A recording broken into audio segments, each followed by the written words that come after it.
Guys मैनू पता तुसीं सारे खैरियत नाल हो गए सब थोड़ी सारे तबीयत ठीक हो गई।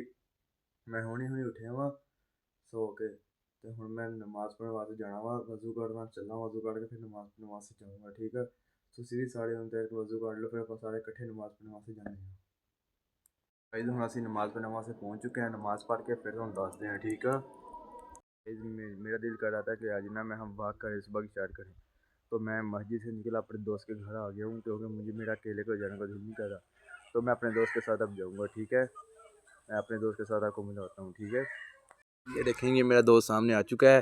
अस्सलाम वालेकुम, क्या हाल वाल है? ठीक हो? तबीयत ठीक है? किदा की तेन क्या होया सुबह सुबह तुम गुंगा हो गया है? बुखार हो गया। बुखार हो गया यार मैं तेन वाक ते लैन वास्ते आया सी क्योंकि अज तेरा भरा कल्ला चला सी वाक ते।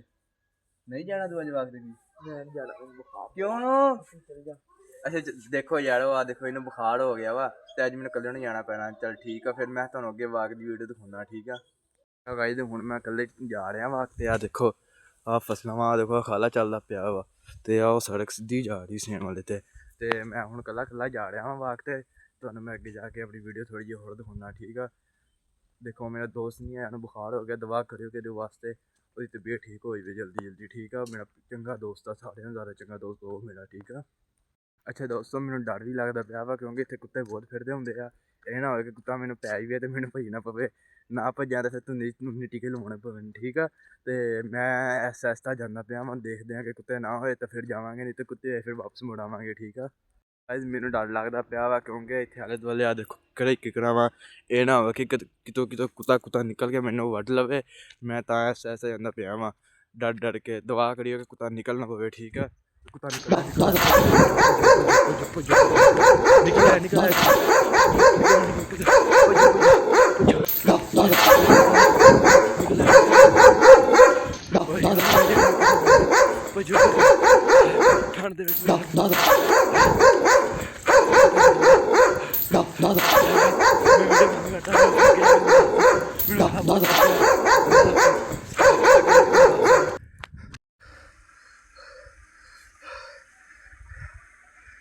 अल्लाह तेरा लख लख शुक्र गाइस कुत्ता मैनू पै भी गया मैं भज्जिया ना कुत्ता मैनू पै भी गया।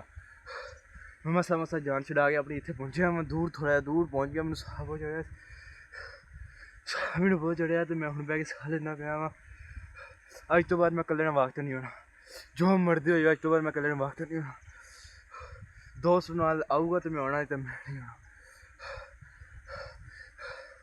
अच्छा गाइस लोगों को पानी लाने वास्ते ना मुश्किल पेश होंगी सी उन्होंने पता किया मैं तुहानूं दिखाऊंगा उन्होंने आ देखो उन्होंने ना खाला पूरा पक्का बना लिया देखो आ पानी भी हुण देखो पानी चोरी करने तरीका देखो आ देखो पानी चोरी करने का तरीका देखो विचों मोड़ियां करतियां पानी जेह्ड़ा जांदा पिया सीधा खालियां च फिर उत्थे देखो गाइस इदां दे लोग भी रहिंदे कि कणक नूं भरने वास्ते ना ओह् मोड़ियां कड्ढ लैंदे आ मोगियां चों नक्कियां चों देखो हुण पानी सारा उद्धर जांदा पिया ते गुनाह दा कम्म नहीं मैनूं दस्सो पैह्ले। अच्छा मैं चलो ठीक है घर जाना पे घर जाके तुहाडे नाल गल करदा फिर। अच्छा गाइस साढ़े चक एक होर सहूलत हो गई है कि वैनां लग गई वहाँ देखो जा रही वैन ओ देखो वैन जा रही हुणे हुणे घर पहुँच चुके हैं घर आ गए हैं तो कुंडी बंदा पाया मैं तो अगर तुहानूं साडा व्लॉग वीडियो अच्छी लगे तो लाइक और सबसक्राइब लाजमी कर दो ताकि मेरी वीडियो आप तुहाडे तक लाजमी पहुँच सके तुसीं मेरी वीडियो नूं मज़ीद देख सको ठीक है। शुक्रिया अल्लाह हाफिज़।